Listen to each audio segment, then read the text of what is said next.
Okay, pleased to see you again, but I'm a little afraid if we came a leg behind the planned class progress. But I don't like to skip the portion of a German legal science, since the vestige would influence a legal education or legal culture and other context of a legal institutions. For example, we can see both types of doctoral degrees in the law school of the United States. You see the Doctor of Jurisprudence and Doctor of Juridical Scientist. The later form of doctors would get a little slanted on a more level of interdisciplinary studies or a scholarly work on a sociology or other science. The first form of doctoral degree would lead us to be more sense more a professional in the context of the education models or the types of a professional engagement in the society, and of course the kind of a critical legal theory or other realist load of a legal approach would also be pertinent with this kind of a German stream of intelligence. So I hope you to to expose you to more detail for the rest of the story of a German legal science. Let me get on further. The work on civil code for the new German nation turned out to be a massive project. It went through 2 drafts and took over 20 years to complete. It was finally promulgated in 1896 to go into effect 4 years later on the first day of the new century. And then, as Dawson has said, the code was neither Romanist nor a Germanic. It was Pandectist. It was constructed and worked out with a technical precision that had never been seen before in any legislation. A special language was developed and employed consistently, and legal concepts were defined and then used in the same way throughout. Sentence construction indicated where the burden of proof lies. Through elaborate cross-references, all parts of the code interlocked to form a logically closed system. The draftsman avoided both the prolixity of the Parisian code and the epigrammatic brevity of the French. Though they did not descend to regulation in detail, the system was refined to the point where the various parts of the code could be made to articulate tightly about nearly any given problem falling within its scope. At the beginning of the code is the general part, in which definitions, concepts, and principles of great brothers are set forth. These pervade all the specific subject matter areas covered by the code. Other pervasive general principles are established within and for particular areas of law. These general provisions are in turn often qualified or restricted by a specific provisions within the various sections of the code dealing with particular subjects.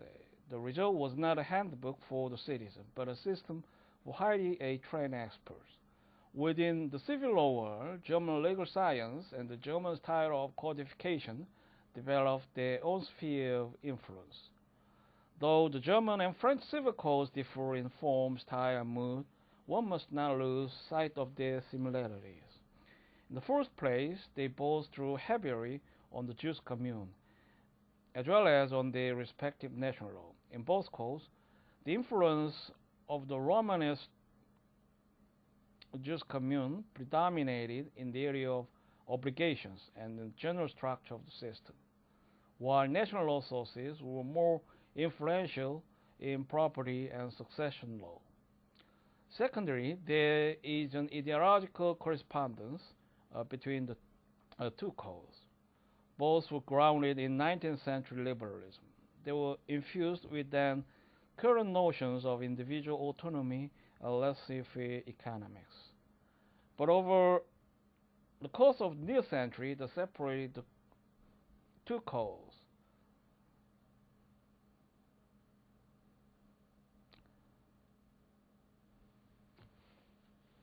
Society has been changing rapidly. Thus, while the German civil code still resembled the French in its solicitude for private property, freedom contract, and the traditional family, it also reflected a number of changes that had taken place since 1804. Several important provisions of German civil code begin to recognize a social obligation inhering in certain private rights, as well as the idea the rights can be misused. In family law, the authority of husbands and fathers is slightly more qualified than in the French civil code. Women have somewhat more power with respect to their own property, and the boundaries of the family are more narrowly drawn. Certain aspects of contract and tort law show the effects of the increasing complexity of commercial transactions, as well as the advance of industrialization. In the years immediately following the promulgation of German civil code, German scholars were preoccupied with the task of making it applicable in practice by explaining its difficult text and developing its main principles. But gradually, the process of interpreting the code out of itself became less fruitful, and the stage was set for a new phase of German legal science. A reaction against the extreme formalism of the Pandectrate had indeed already begun to set in the 19th century, when Yelling, a product of Pandectist school himself, began to question its methods and assumptions. In a devastating satire of the movement, he placed its leading practitioners in a heaven of legal concepts, which no one could be admitted unless he gave up all memory of the real world. But it was not until the years following World War I that German legal science generally began to turn from what had become an increasingly a sterile exercise.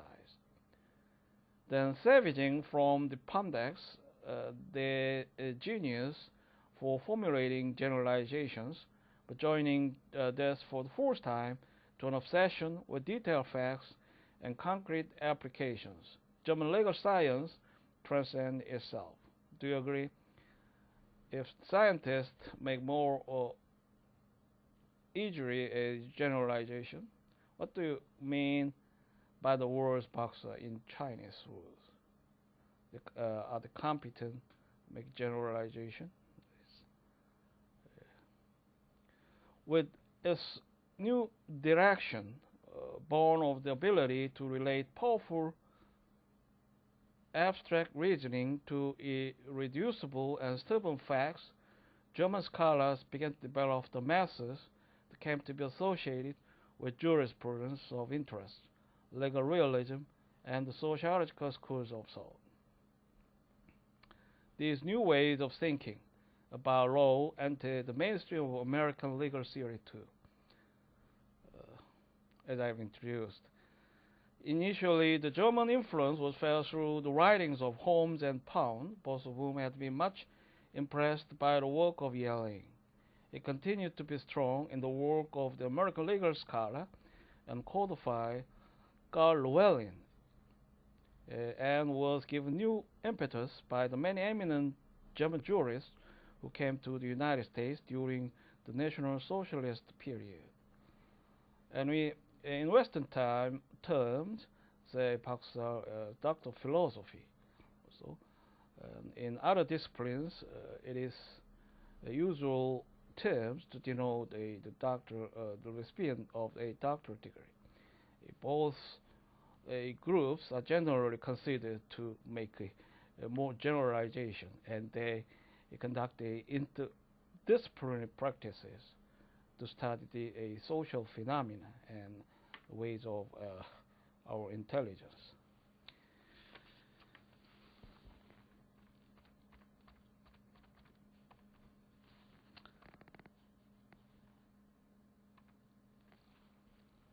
In the picture, you can see Código Civil Brasileiro, which means Civil Code of Brazil. It was promulgated in early years of 20th century and was influenced by the civil law tradition. One of illustrations. And now you can see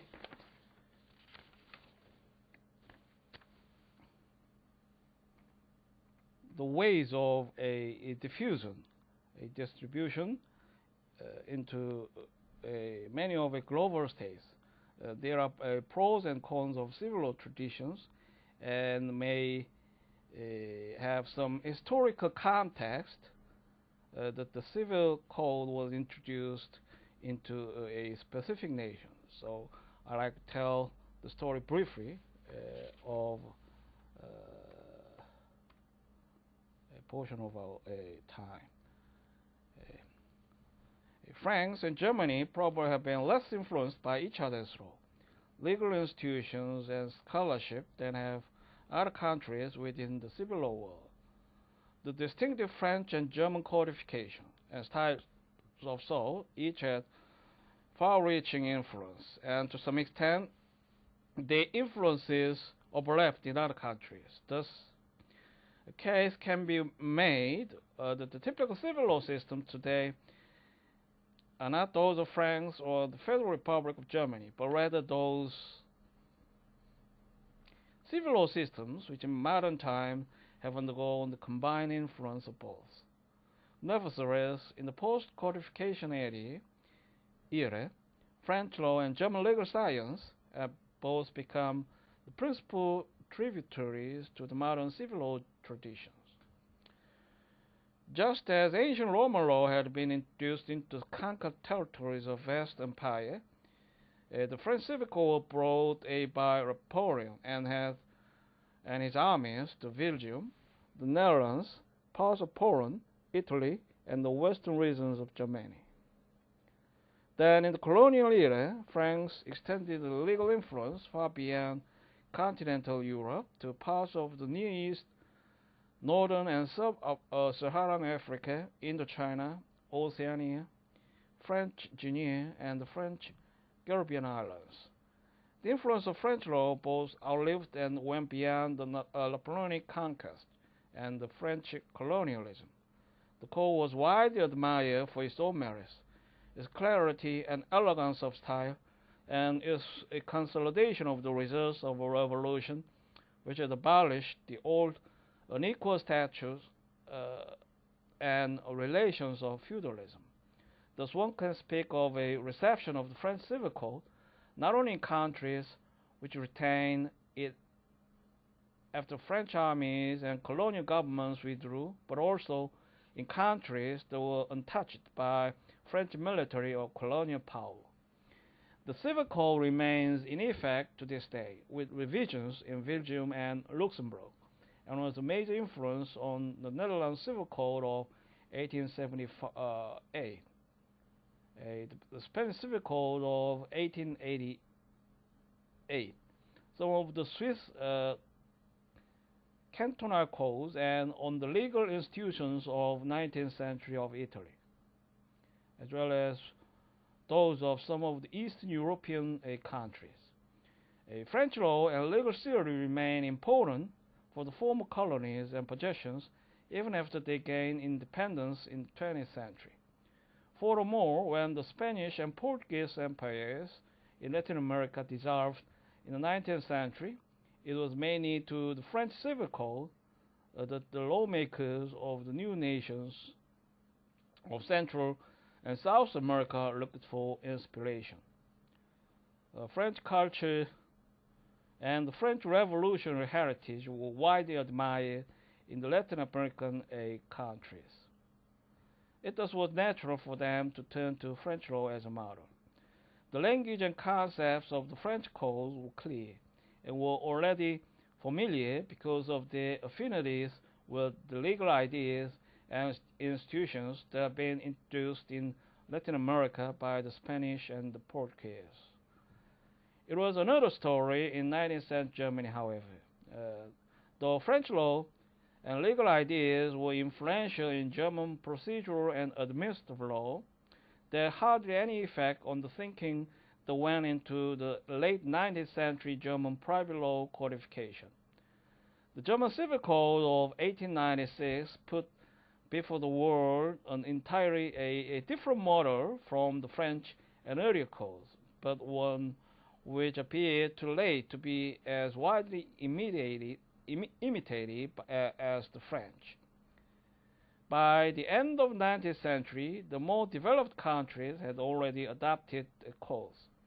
Apart from those that had been influenced in varying degrees by the French Civil Code, there was an Austrian General Civil Code of 1811, the product of several decades of drafting under enlightened and Austrian monarchy, which had in turn influenced the law of Liechtenstein and of some parts of Eastern Europe.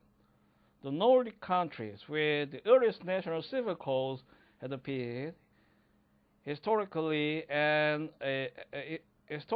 been and remain relatively far removed from the composite of influences from which the civil law tradition was forged. So, in the ways of distribution, one important point would be underlying in a time sequence. A German codification will come a little later, so the dynamics of distribution differs for that reasons in some aspect. Even if the German Civil Code had not appeared relatively late, its highly technical and reticulated structure in all likelihood would have rendered its direct transplantation to foreign soil problematic. Nevertheless, the German Civil Code did play a significant role in the preparation of the Italian Code of 1942 and was the major influence of the Greek Civil Code of 1940, effective in 1946. As you see, Korea also classed in this group. Although the German code as a whole was not built to travel, the legal science that preceded and accompanied it has had an important influence on legal theory and doctrine in other countries, particularly in Austria, Czechoslovakia, Greece, Hungary, Italy, Switzerland, and Yugoslavia. It was one of many influences on the eclectic Brazilian Code of 1916 and the new Portuguese Code of 1967. The Japanese Civil Code drew heavily upon the first draft of German Civil Code, and as a result, German civil law scholarship has remained important in Japan. Through Japan, the German civil law influence also spread to Korea. Since the end of World War II, however, American law too has had a substantial impact on the law of Japan and South Korea. Switzerland, except for certain cantons, had remained aloof from the reception of the French Civil Code, and when Switzerland achieved legal unity through its Civil Code of 1907 and its law of obligations, which went into effect together with the Civil Code in 1912, it did not follow either the French or the German model. A single scholar draftsman, Eugen Hubert, fashioned for the Confederation of the Civil Code that was inspired by Swiss traditions and adapted to Swiss circumstances. It drew upon a German and, to a lesser extent, a French sources, but did not permit them to dominate. In 1926, the Swiss Civil Code, together with the Law of Obligations, was adopted almost word for word as the Civil Code of the newly formed Republic of Turkey. After World War II, the civil law influence on the European continent began to diminish when the Eastern European countries adopted new civil code. Although these codes retain many characteristic civil law features, they are generally thought of as belonging to the socialist family of laws. The Nordic legal systems, though touched by the Roman law revival and affected in important ways by their proximity to the modern civil law systems, are generally thought of as sui generis, set apart by several unique features, both from the common law and the mainstream of civil law.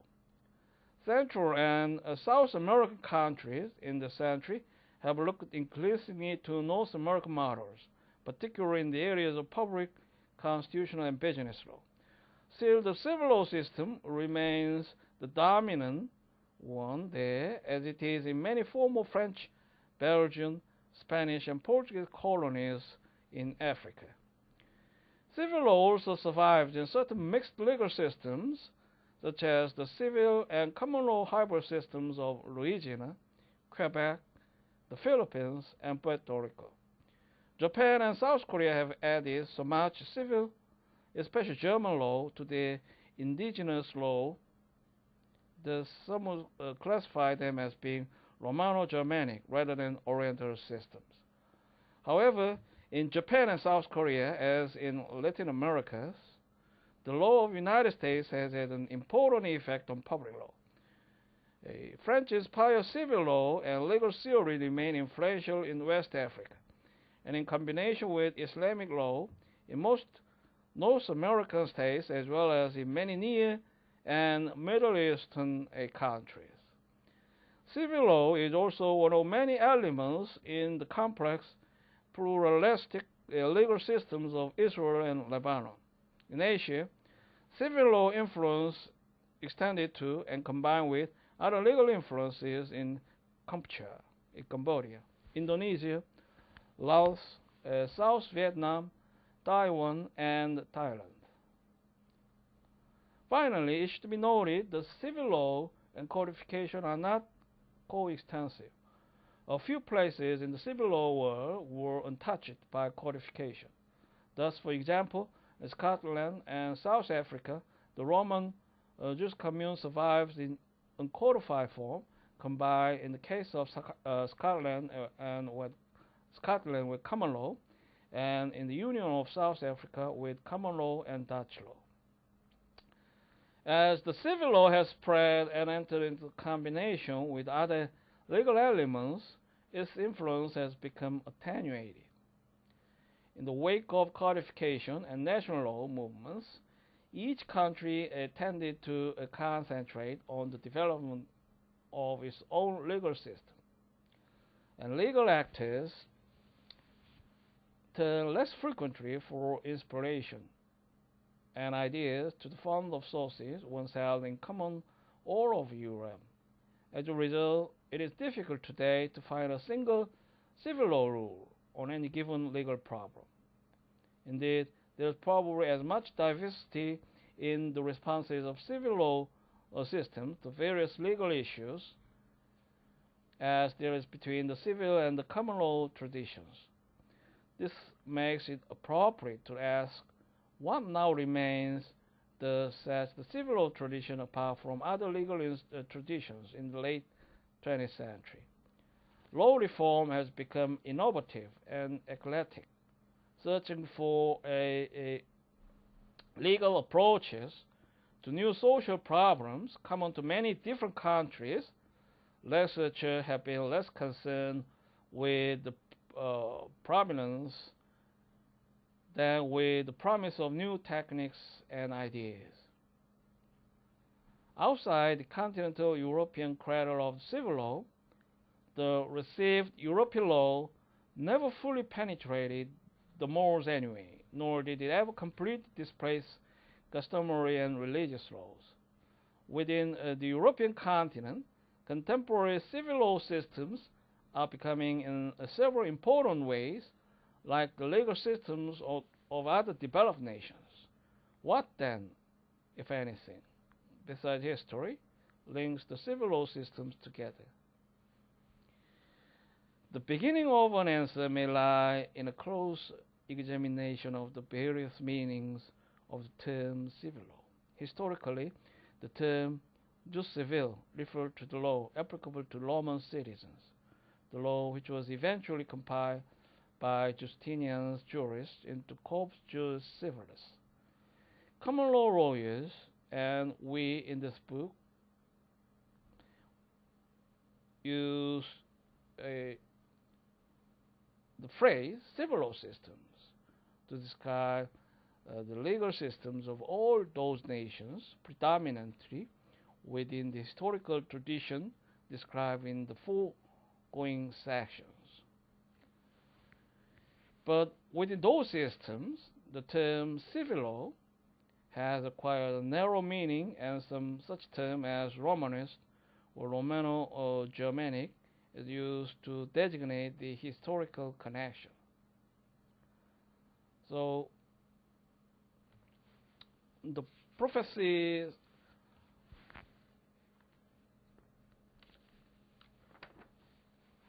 the term civil law could give us a kind of clue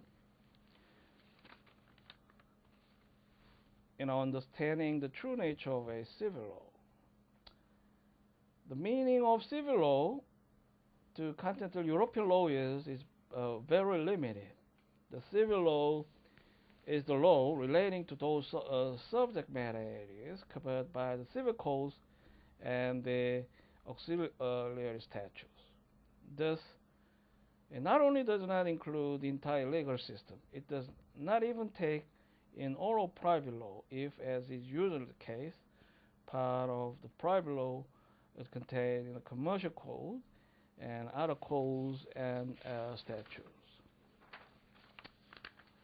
The continental terminology leads us closer to what it is that still links the civil law system as they move further and further from the historical laws. At the same time, it reveals the extent to which these links are becoming looser. All the major civil codes deal with a body of substantive law within the same framework staked out by and still similar in important respects to Justinian institutes. Law governing personal status, including family law, property, and obligations, which may either arise from contract or result from one's conduct.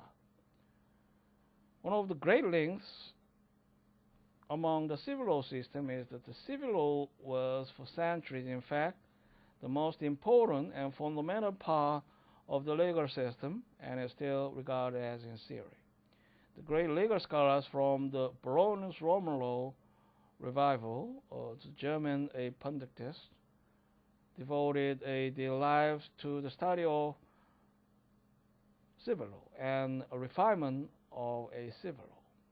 The characteristic techniques of analysis, the ways of thinking about legal problems and formulating legal propositions were all developed within and for the civil law. This was all in marked contrast to the way the common law developed, with its obsession with facts and concrete situations, and its disdain for generalization and systematization. So, how do you agree to use this civil law to denote the scope of a civil law traditions? For example, kind of a civilization or kind of our society may have some guise to have a grand picture of a civil law tradition, we may a kind of a deliberation. We may have to deliberation to see the nature of our subject, and also Professor saw a fundamental difference in its practical dynamics between the case laws and a common laws, and also he saw the point of a possibility in convergence.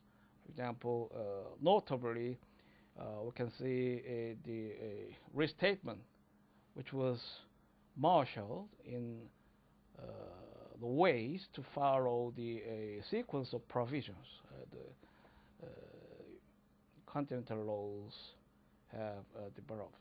So, kind of common law rules may be explored in a logical and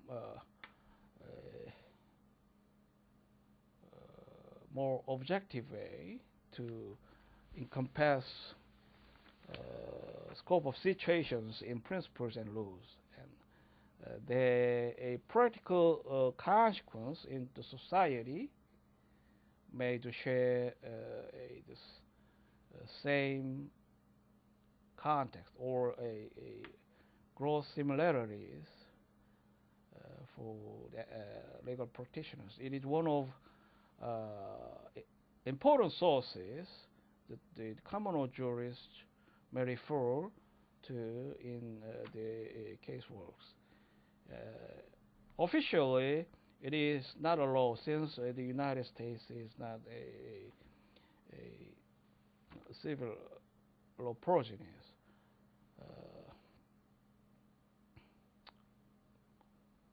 But it is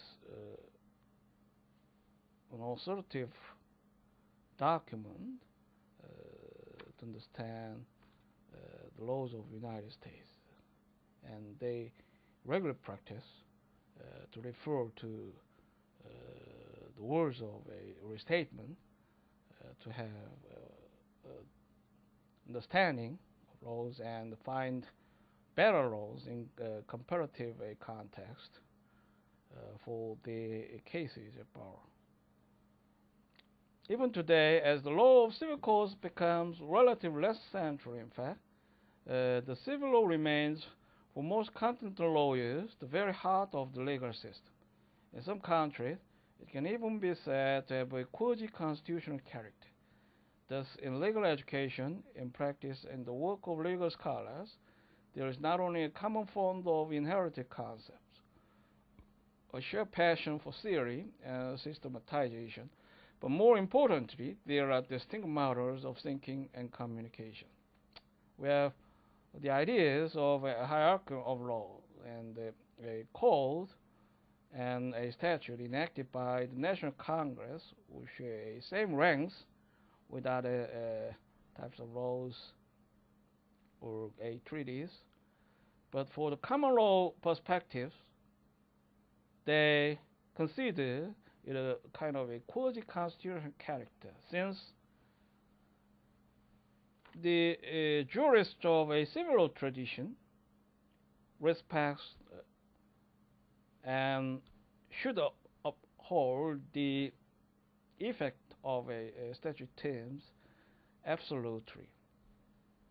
Even the lower court judges may overrule the decisions of Supreme Courts based on the court of language. So the kind of interaction would more properly term the statute as a quasi-constitutional creature. Do you agree? But in common law traditions, the stare decisis, the rule of stare decisis operate to sustain the precedence as absolute rather than the statute language. In the overlapping scope of issues, the statute, of course, preempts the cases, the decisions prior decisions of Supreme Court, even for the case of a common law countries. So their basic structure could be formalistic to have some basic ideas about the dynamics of laws, but the actual practice could be universal to a large extent in this contemporary times in terms of the practical significance for the cases the jurists treat.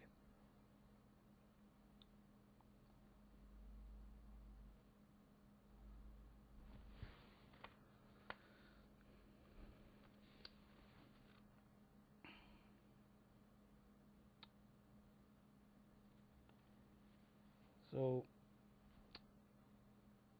this is especially important of artificial legal construct. The civil law systems of the late 20th century are in the midst of process of change, however, in which the centrality of private civil law is being constantly reduced, and through which the distinctiveness of systems is somewhat diminished.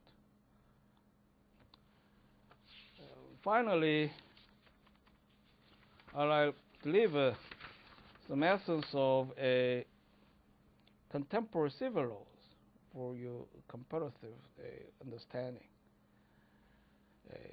Transaction of 19th century civil law systems in the 20th century is close tied to the transformation of liberal laissez-faire governments into modern social welfare states with planned and regulated economies. As noted, the classification of civil law systems proceeds as if the only law worth taking into account were the areas of law covered by the civil codes. In those areas, 19th century codes established a large role for individual autonomy and foresaw a minimal role for governmental intervention.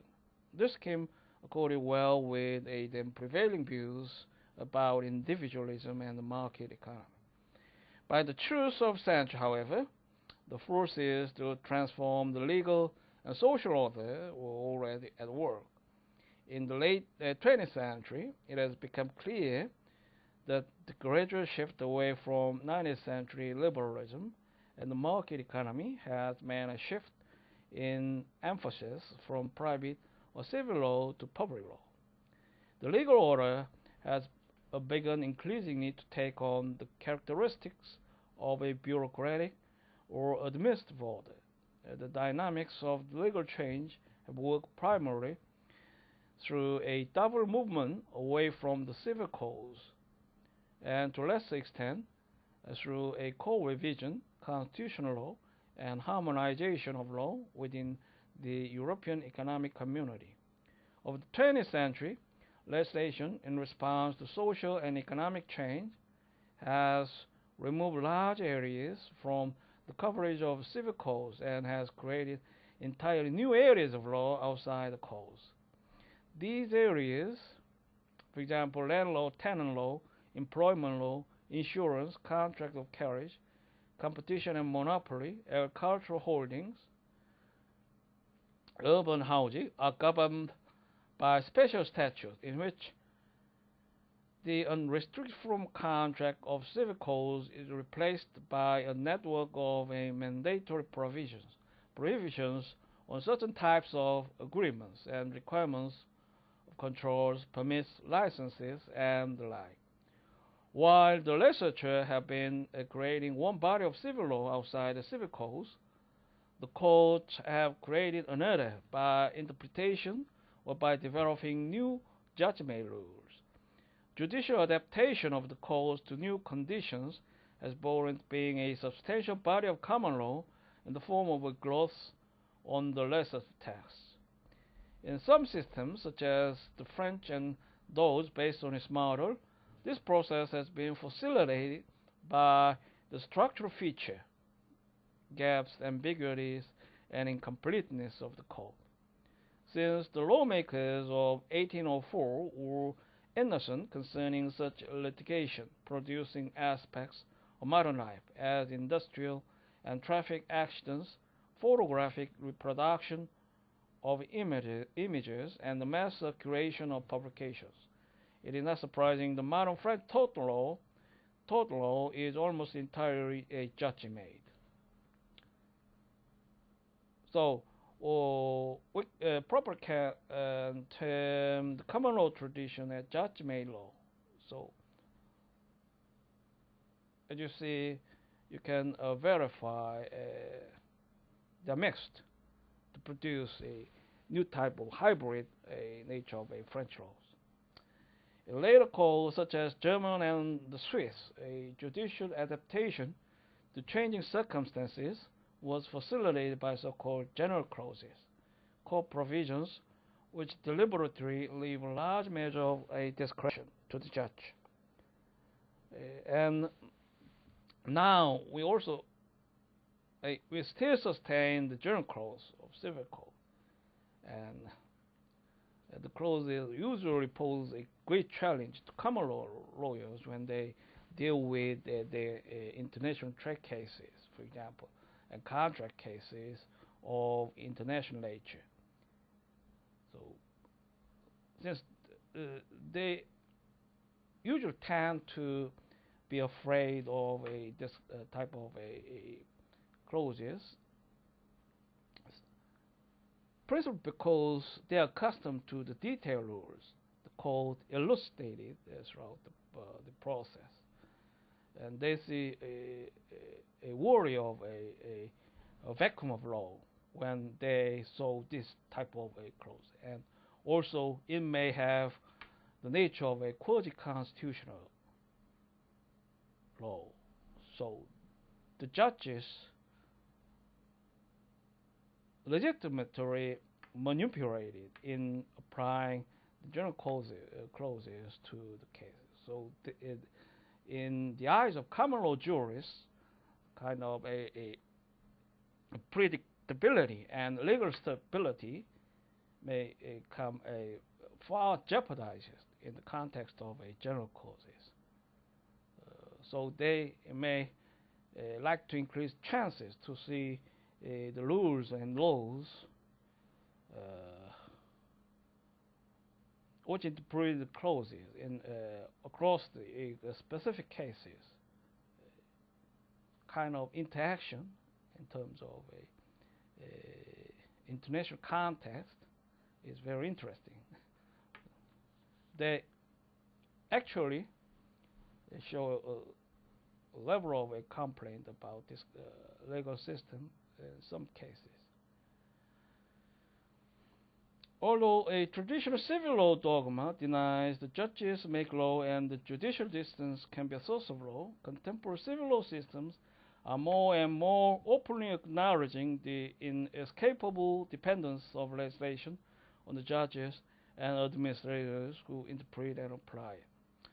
To some extent, the legislature have kept the civil codes up to date by amending their text.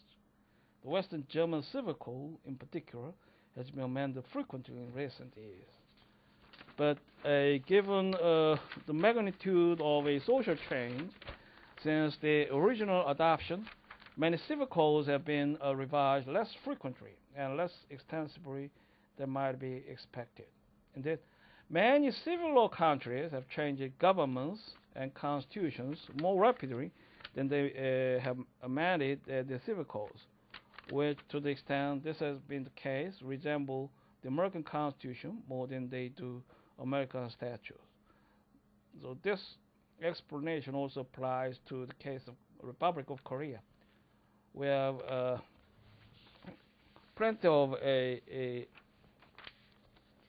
events about the amendment of national constitution, but we can see 2 or 3 occasions in the context of a Korean civil code.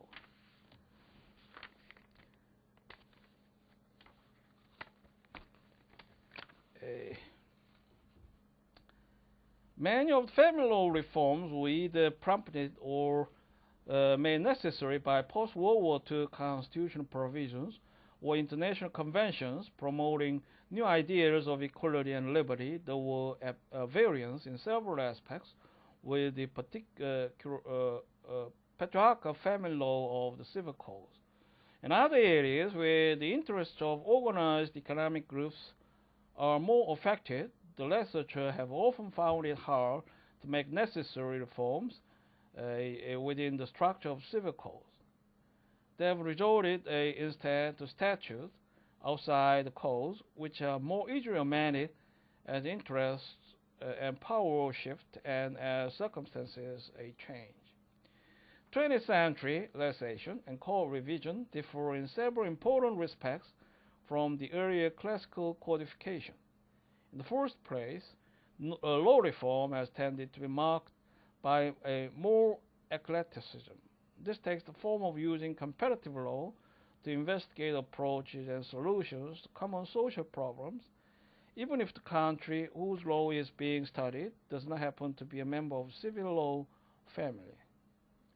So, this endeavor was also found in the scope of our scholar participation about the national law reforms in Korea. With the entry of non-civil law countries into the common market, it can be expected that the exchange of ideas among common law, civil law, and knowledge systems will accelerate. This is not only because of the harmonization of law provisions of the 1957 Treaty of Rome, but simply as a result of increased communication, mobility, and cooperation. So this word is impressive over the context of a WTO also. And as I mentioned previously, the predictability and legal stability also now be upheld as a supreme ideal of a WTO structure. So these ideas was accommodated in the words harmonization of law, since they are international in nature. So the kind of a intertwined and hybrid context of influence should be considered seriously. So poses a level of challenges to see the nature of a legal dynamics in the European countries, which is prevalently of a civil law tradition, as we know through. Second, law reform in the 20th century tends to take account diversity in society, in contrast to the civil codes, which typically impose one model of behavior on all. This tendency to leave more scope diversity is in turn related to another modern trend in many important areas to a legal decentralization. Third, the modern law maker is more realistic than the draftsman of the Enlightenment codes or the highly abstract German civil code. So this context could be evinced in the discourse of German legal science, and also the tendency for diversity or decentralization could be explored in terms of international constitutionalism. We see the constitution in the context of a national politics in a limited sense, and that is prevalent in its contemporary discourse, but the international constitution also rises saliently in the context of United Nations, which you can see in the Universal Declaration of Human Rights.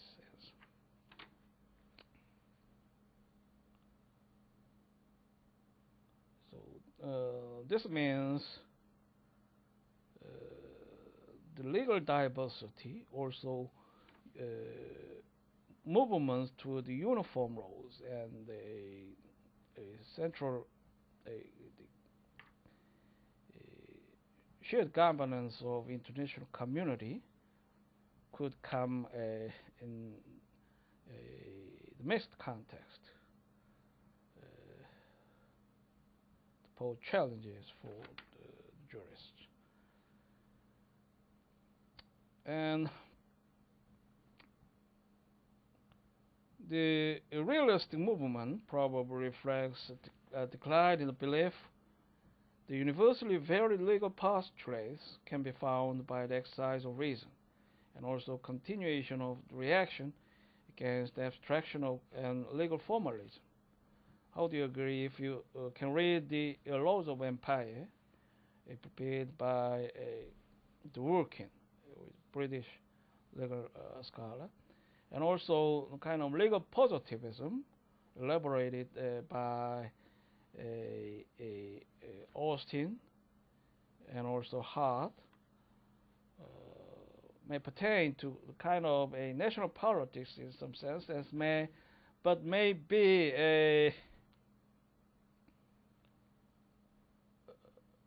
applied in varied forms to take account of the current legal system, though vague. There could be a influence of the code of nature, nature of law, and the ways of application to the specific cases. The private law reform today is often preceded by considerable fact and opinion research. In this way, sociology has found a place with comparative law among the tools of the lawmaker. Finally, contemporary civil law shows an awareness of the limits of law and has withdrawn from the attempt to control and regulate many kinds of personal behavior. Taken together, the shift from private to public law, the influence of new ideas about fundamental rights, the literature eclecticism, realism, and the sense of social diversity and the limits of law tend in the long run to blur the distinctions between civil law systems and the legal systems of other developed states. Nevertheless, significant differences remain. Often subtle, they are more in the area of mental processes and styles of argumentation, and in the organization and methodology of law than in positive legal norms. Thus, the distinctive characteristics of civil law systems will become more apparent as we take up the subjects of legal education, the role of scholars, ideas concerning the divisions of the law, the working of the courts, and the judicial process as they exist in contemporary civil law world. So there are many points of consideration left for our class, but I'm afraid if we can get through all the specific issues, so this class is important to have you be exposed to the briefs of a description of a general description of a civil law traditions. And as planned, I'd like to introduce you to legal structure in civil law relations. There are sections left to be explored, and it is also basic, which shows you structure, a basic structure of a civil law nations, which includes a parliamentary government, separation of powers, and constitutions, and types of codes. By words of types of codes, we can identify two typicals between the public codes and ordinary codes. And as I've said, the higher law concepts like a Blackstone or other common law judges, would actually have less influence of the European continent. So the judicial review was given in rather exterior context by adoption of a judicial review in Czechoslovakia and Australia also. Other major states less size to the needs of a judicial review, but they partly incorporated the types of state functions into a various forms. I need to switch the screen, so it requires some time to make you wait. Let's see. First, I have to click this.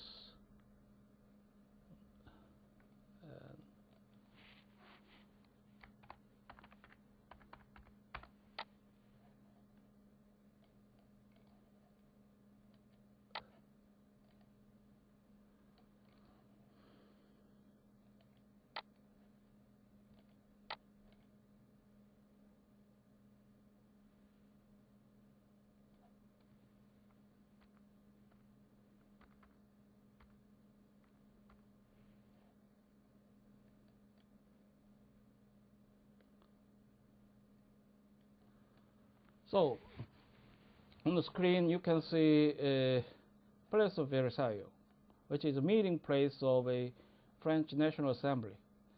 The Republic of France has a bicameral Congress, and it has power and competence over the judiciary generally. And most European continents are considered to have a parliamentary system of government,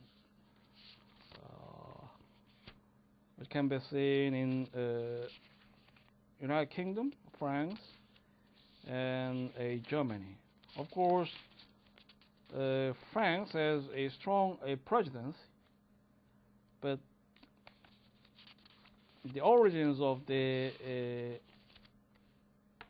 frames lie in the parliamentary consideration. And also Germany has a chancellorship in the constitutional frameworks, who entertains an actual state power over a symbolic presidency. And also Germany has a federal system. So we now begin with the discourse on a parliamentary government.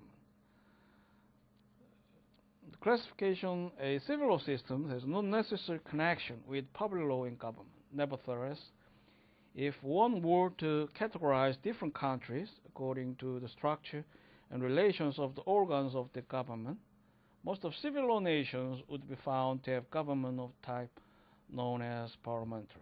But since many common law countries, England in particular, also have the parliamentary form of government, one cannot say this is a hallmark of civil law system.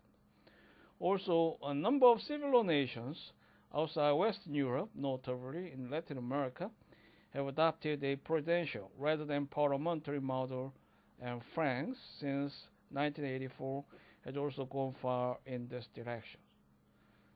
So the modern France and Latin American states are influenced by the European the governmental system of United States, and it's the original state to adopt the presidential system in shaping the government. So we may say the president, in analogy, kind of a monarchy, but who should be subject extensively to the liberal framework of a modern constitution. For example, separation of powers and kind of many institutions designing the purpose of check and balances. Parliamentary government is the form of constitutional government in which the executive authority emerges from and is responsible to the democratically elected legislative authority. Thus, it differs from the presidential government of countries like the United States. The members of the executive branch and the legislature are elected independently of each other. So the source of legitimacy comes differently between two branches, the executive and the legislature. Independent elections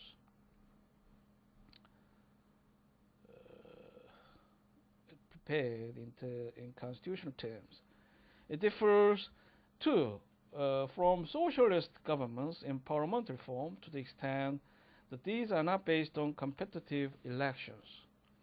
Within this essential union of the legislative and executive branches that characterize the parliamentary form of government, the legislature is supreme. The chief executive, the prime minister, usually is appointed by the head of state.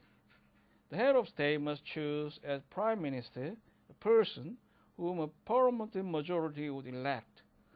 Thus, in practice, the prime minister normally is the leader of the majority party. The prime minister chooses the executive heads of government departments, the most important of whom constitute the cabinet. Together, the prime minister and the cabinet are known in parliamentary system as the government.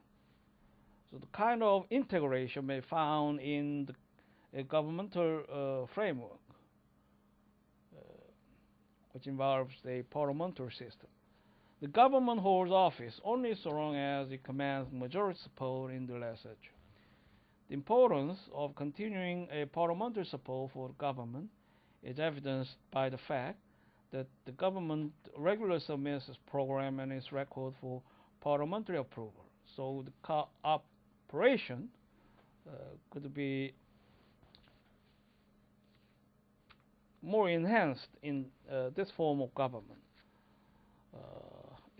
which is in contrast to presidential system where the separation of power would feature more saliently.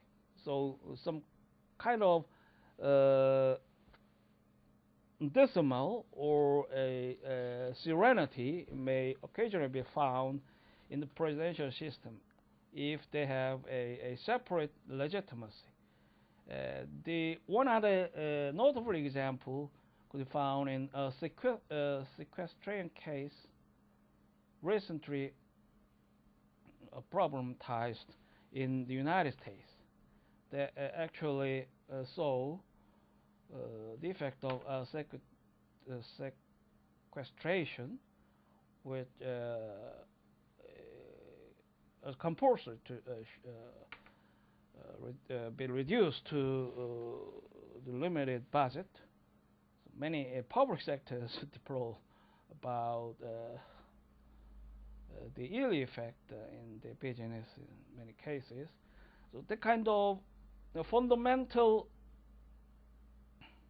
contention may in some cases jeopardize the administrative relation in constitutional context.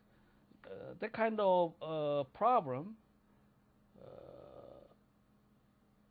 is less found in the parliamentary system cases.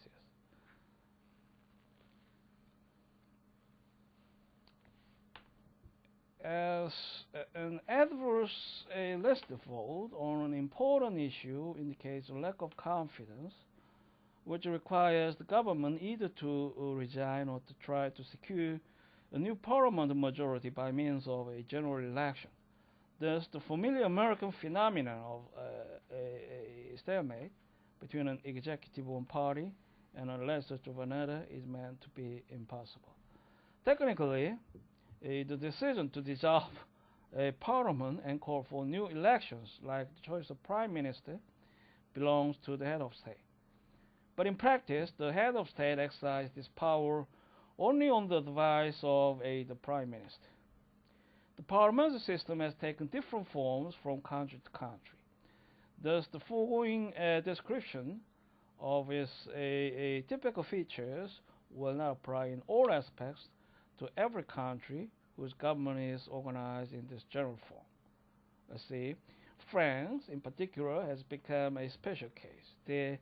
Under the 1958 Constitution of the Fifth French Republic and the extraordinary personal authority of President de Gaulle, the powers of the head of state will increase to the point where the power of the executive is on equal footing with that of parliament. The French president not only possesses substantial powers under the Constitution, but since 1962 is chosen by direct universal suffrage. Thus, the president may have a popular mandate independent of parliament. This has led many observers within and without France to consider that France has ceased to have a parliamentary system, and instead a hybrid system with features of both presidential and parliamentary types. The parliamentary system has become the pattern in the 20th century for 20th century for governments in many of the nations that have emerged from colonial control in Africa and Asia. Japan, too, has followed this model.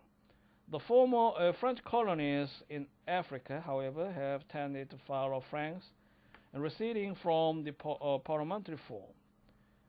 The student of comparative law should keep in mind that in some similar countries, such as West Germany, the existence of federal system introduced important local legal structures, whereas in the United States, federalism introduced more complexity in the legal system than is present in unitary states like England and France.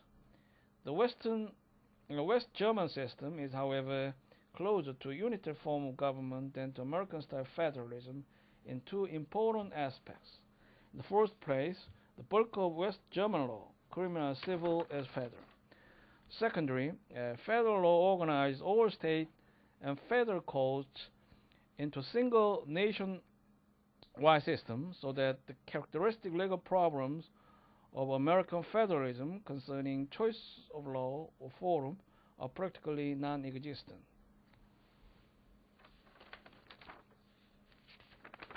So we can see next the separation of powers, but I regret to have the rest of topics in this class. That should be deferred to the next class. So I'm afraid we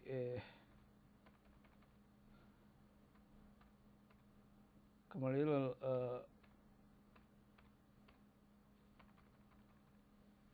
problematic about class progress, but I'll make those issues to be available in next class.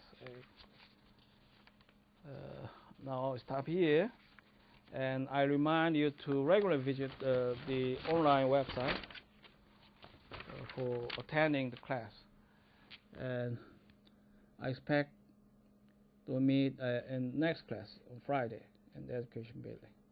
Thank you.